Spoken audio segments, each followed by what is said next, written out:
Starship V3 is not the rocket you have been watching for the last 4 years. Every Starship before it was a test vehicle, built to break, built to teach, not to deliver. V3 is the first Starship in the history of this program designed to reach orbit. On May 22, 2026, it flew for the first time.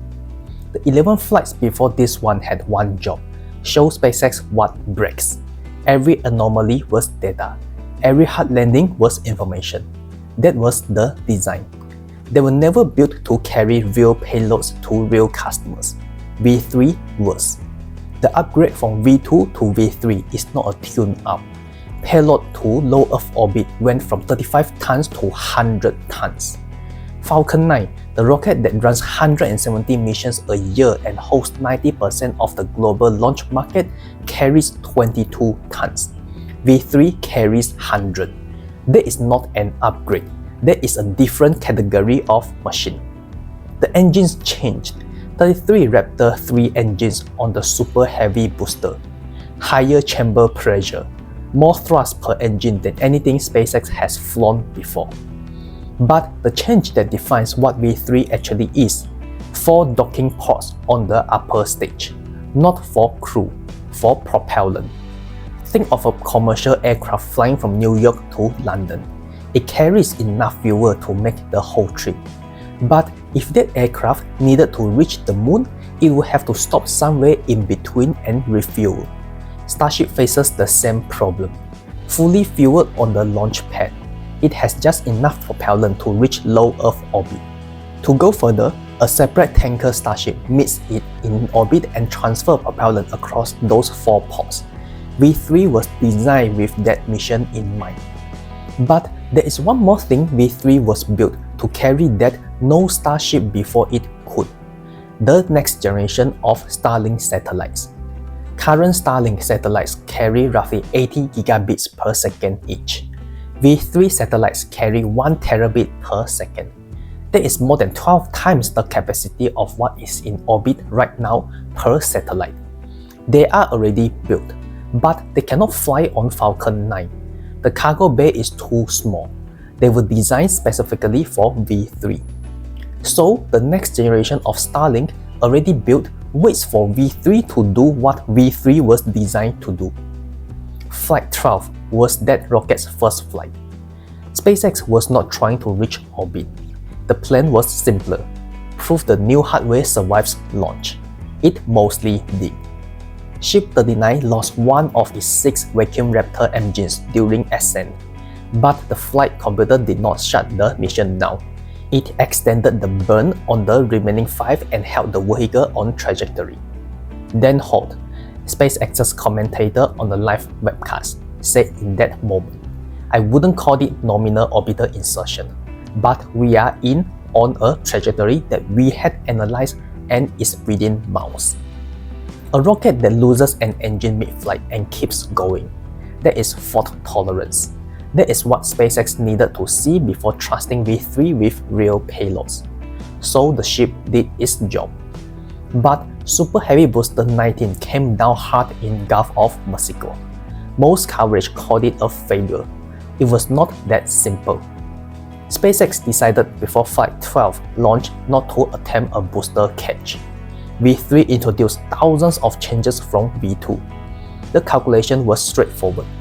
The ship data mattered more than the booster hardware on this first V3 flight.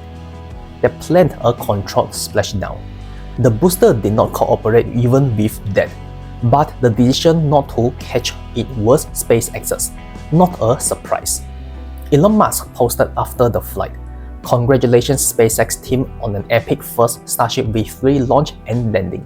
You scored a goal for humanity." He did not mention the booster. Flight 12 proved V3 can fly. It did not prove V3 can reach orbit. It did not demonstrate a booster catch. It did not deliver a single commercial payload.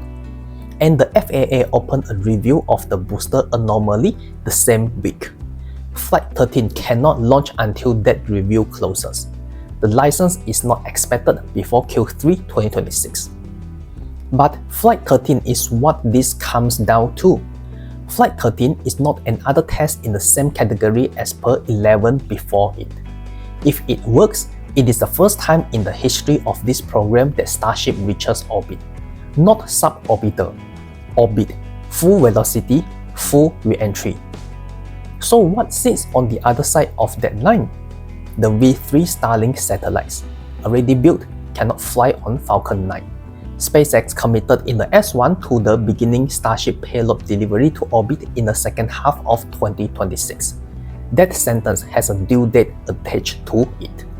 And after that, 2 orbital Starships launching within days of each other, docking in space, transferring propellant, the architecture that reaches the moon. Everything that comes after Flight 12 starts with Flight 13. The IPO is June 12, 2026. Flight 13 is Q3 2026 at the earliest. You are being asked to make a decision about this company before the most consequential flight in Starship's history takes off. That is not a warning, that is the calendar. Flight 12 gave you one answer. The hardware works under pressure. 1 engine out, 5 held the line. But Flight 13 answers a different question. You have the first answer. You are waiting for the second. 1. Watch the FAA review timeline. If it closes before the end of June 2026, Flight 13 moves into Q3 on schedule. If it extends, the second half Starlink deployment window tightens. 2. Watch for the V3 Starlink deployment announcement.